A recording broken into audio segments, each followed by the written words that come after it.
ರೇಣುಕಾ ಸ್ವಾಮಿ ಕೊಲೆ ಕೇಸಲ್ಲಿ ಪೊಲೀಸರ ಬಳಿ ಇರೋ ಸಾಕ್ಷಿ ಏನು? ರೇಣುಕಾ ಸ್ವಾಮಿಗೆ ದರ್ಶನ್ ಹೊಡೆಯುತ್ತಿರೋ ವಿಡಿಯೋ ಇದೆಯಾ? ಶೆಡ್ನಲ್ಲಿ ಸಿಸಿಟಿವಿನೇ ಇಲ್ಲ, ಹಾಗಿದ್ರೆ ವಿಡಿಯೋ ಎಲ್ಲಿಂದ ಬಂತು? ದರ್ಶನ್ಗೆ ಸಂಬಂಧಿಸಿದ ಯಾವುದೇ ವಿಡಿಯೋ ಪೊಲೀಸರ ಬಳಿ ಇಲ್ವಾ? ಆರೋಪಿಗಳು ಶರಣಾಗಿದ್ದರಿಂದಲೇ ಪೊಲೀಸರಿಂದ ದರ್ಶನ್ ಅರೆಸ್ಟ್. ಪೊಲೀಸರ ಬಳಿ ಇರುವ ಆ ವಿಡಿಯೋದಲ್ಲಿ ನಿಜಕ್ಕೂ ಇರೋದೇನು? ದರ್ಶನ್ ಜೀಪ್ ಶೆಡ್ ಹೊರಗಿನ ಸಿಸಿಟಿವಿ ದೃಶ್ಯಗಳೇ ಸಾಕ್ಷಿನಾ? ದರ್ಶನ್ ಶೆಡ್ಗೆ ಬರೋದು ಹೋಗೋ ದೃಶ್ಯ ಮಾತ್ರ ಇದೆಯಾ? ಶೆಡ್ ಒಳಗೆ ಏನಾಯ್ತು, ವಿಡಿಯೋ ಇದೆಯಾ ಇಲ್ವಾ? ಶರಣಾದ ಆರೋಪಿಗಳೇ ಎಲ್ಲವನ್ನ ಬಾಯ್ಬಿಟ್ಟಿದ್ದಾರೆ. ರೇಣುಕಾ ಸ್ವಾಮಿ ಕೊಲೆ ಕೇಸಲ್ಲಿ ಪೊಲೀಸರ ಬಳಿ ಇರೋ ಸಾಕ್ಷಿ ಏನು ಹಾಗಾದ್ರೆ? ರೇಣುಕಾ ಸ್ವಾಮಿಗೆ ದರ್ಶನ್ ಹೊಡೆಯುತ್ತಿರೋ ವಿಡಿಯೋ ಇದೆಯಾ ಇಲ್ವಾ? ಶೆಡ್ ನಲ್ಲಿ ಸಿಸಿಟಿವಿನೇ ಇಲ್ಲ, ಹಾಗಿದ್ರೆ ವಿಡಿಯೋ ಎಲ್ಲಿಂದ ಬಂತು ಅಂತಿದ್ದಾರೆ. ದರ್ಶನ್ಗೆ ಸಂಬಂಧಿಸಿದ ಯಾವುದೇ ವಿಡಿಯೋ ಪೊಲೀಸರ ಬಳಿ ಇಲ್ವಾ ಹಾಗಾದ್ರೆ? ಆರೋಪಿಗಳು ಶರಣಾಗಿದ್ದರಿಂದಲೇ ಪೊಲೀಸರಿಂದ ದರ್ಶನ್ ಅರೆಸ್ಟ್ ಆದ್ರ ಹೇಗೆ? ಪೊಲೀಸರ ಬಳಿ ಇರುವ ಆ ವಿಡಿಯೋದಲ್ಲಿ ನಿಜಕ್ಕೂ ಇರೋದೇನು?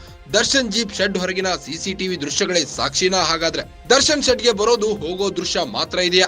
ಶೆಡ್ ಒಳಗೆ ಏನಾಯ್ತು, ವಿಡಿಯೋ ಇದೆಯಾ ಇಲ್ವಾ? ಶರಣಾದ ಆರೋಪಿಗಳೇ ಎಲ್ಲವನ್ನ ಬಾಯ್ಬಿಟ್ಟಿದ್ದಾರೆ.